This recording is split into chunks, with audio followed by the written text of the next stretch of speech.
I call the honourable member for Greenville. Thank you, Madam Speaker. And I'm very pleased and indeed proud to defend my colleague, the member for Watson, and the manager of opposition business. They say, and why am I speaking on this? This is not an attack on the member for Watson. You attack one, you attack all. This is an attack on the Labor Party. This is an attack on the opposition, and this is an attack on the democratic institution of this parliament.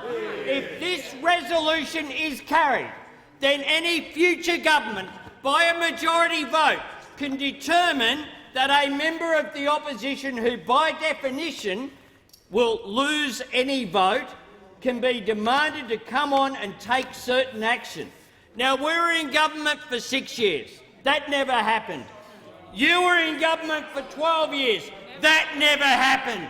That shows how desperate you are. What you are confirming today is that you had a plan to get into government, but you certainly do not have a plan to govern. You would rather talk about anything rather than the health cuts, the education cuts, the changes to pensions, the public transport cuts, the attack on economic growth. That is your pathetic budget of broken promises just 2 weeks ago. Now, we were told by the opposition that the adults were going to be back in charge. This is the most childish student politics stunt that I have seen in this parliament since 1996. A desperate government, desperate to defend the Speaker and your right to continue to hold that position. Well, I'll tell you what, in order to have the confidence of the House, you have to be accountable to this House, Madam Speaker. And what the member for Watson did yesterday was raise quite correctly and in order, completely in order with the standing orders, a question to you about how many times your office had been used to raise money for the Liberal Party. You refused to answer that. You refused to be accountable to this parliament, and hence the member for Watson then went to the next step, which is to ask you whether that constituted a breach of privilege by using the Speaker's office to raise partisan money for the Liberal Party on budget night, and who knows how many other nights that have been raised. And we know, Madam Speaker, the extra crockery had to be ordered in the night before budget night into your office. We know that that's the case. But the manager of opposition business raised quite correctly and in accordance with standing orders.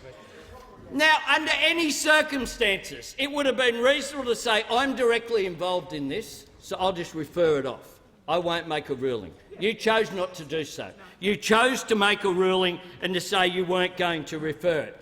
So then the manager of opposition business moved a motion.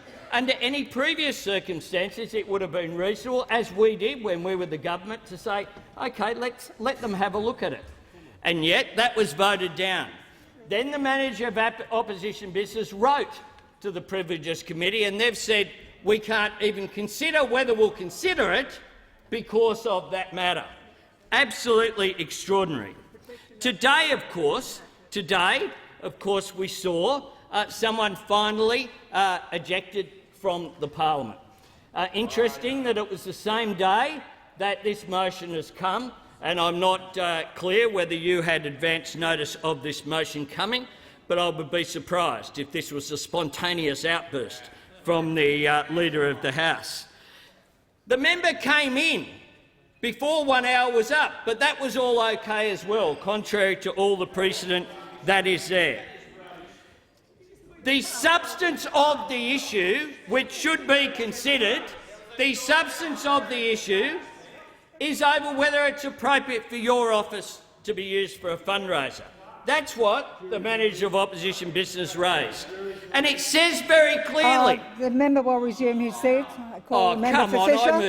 I had Madam Speaker, is it appropriate that the member at the dispatch box be disparaging of the clerks of the parliament?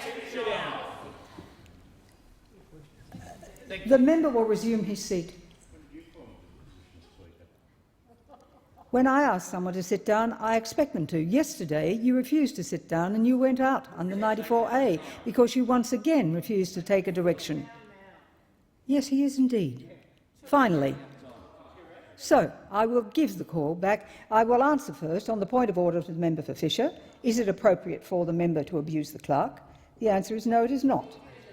So the member, but I will give the call back to the member for Grayndler. Thank you. The substantial issue is that of the speakership and whether it should be used. The House of Reps practice makes it very clear. Impartiality of the chair. That is what it is all about. Now, they raise an issue of whether the member for Watson, who said incorrectly apparently that the office had never been used, and he's apologised for that. He apologised for that at once, and he also said sorry twice that that was incorrect. But let's be very clear about where that article comes from. It comes from a response about the abuse of the lodge in Kirribilli House to raise money for the Liberal Party. That's where it comes from. That's the context of that article. That's the context of that article. And should any speaker, be they Macleay or Bishop or any of them, use the Speaker's office? No, they should not. That is an appropriate debate for us to have. They then say, well, if you got some of the detail wrong, then therefore there should be an apology for that. But there was false information, Madam Speaker, with respect given from the chair. You said from the chair during this debate that the independent speaker was an agreement between Labor and the Greens. It was not. It was not. Tony Abbott, I've always supported an independent speaker. Press comments. I also wanted to make it very clear that we discussed the issue of a Westminster-style speakership.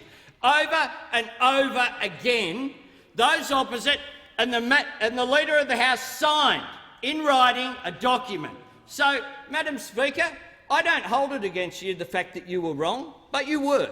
You were. And we don't ask for you to apologise for that. You got the facts there wrong. And what's their remedy of this? The remedy of this is that the manager of opposition business somehow should be demanded by a majority vote to take certain action. Think about the precedent in terms of free speech. This is the day after Sorry Day. I mean, the irony of those opposite, who for 10 years couldn't say sorry to the first Australians, coming in here seeking to move by resolution that the manager of opposition business take certain action. Have a look at all the quotes that they've said. The Leader of the House himself, the Leader of the Opposition Tony Abbott, proposed a Westminster-style independent speaker as early as 2001. They were all up for it, allegedly, during that. They signed an agreement, but they walked away from it, of course. But also, what are they asking for here? The same person, Tony Abbott, the Prime Minister, who said, "We have never been involved in the business of suppressing free speech."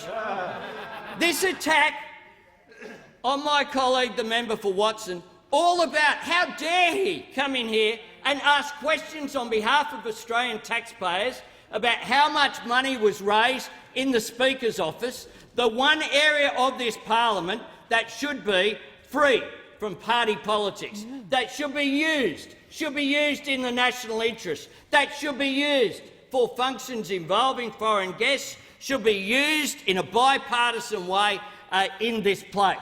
And yet what you seek to do in doing this is to shut down free speech and debate. Shut down free speech and debate in this parliament. The fact is that during this very debate, Madam Speaker, the problem isn't the member for Watson. The problem is a speaker who interjects from the chair. The problem is a speaker who makes partisan decisions. And I stand by, and we stand by, all of the comments.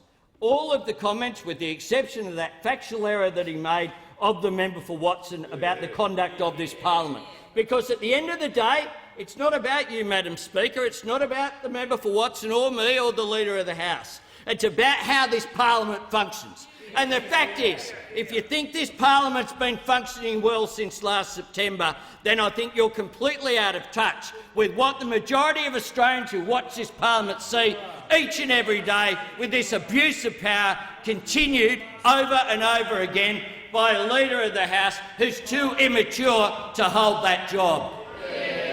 I call the Leader of the House. Madam Speaker, I move the motion be put.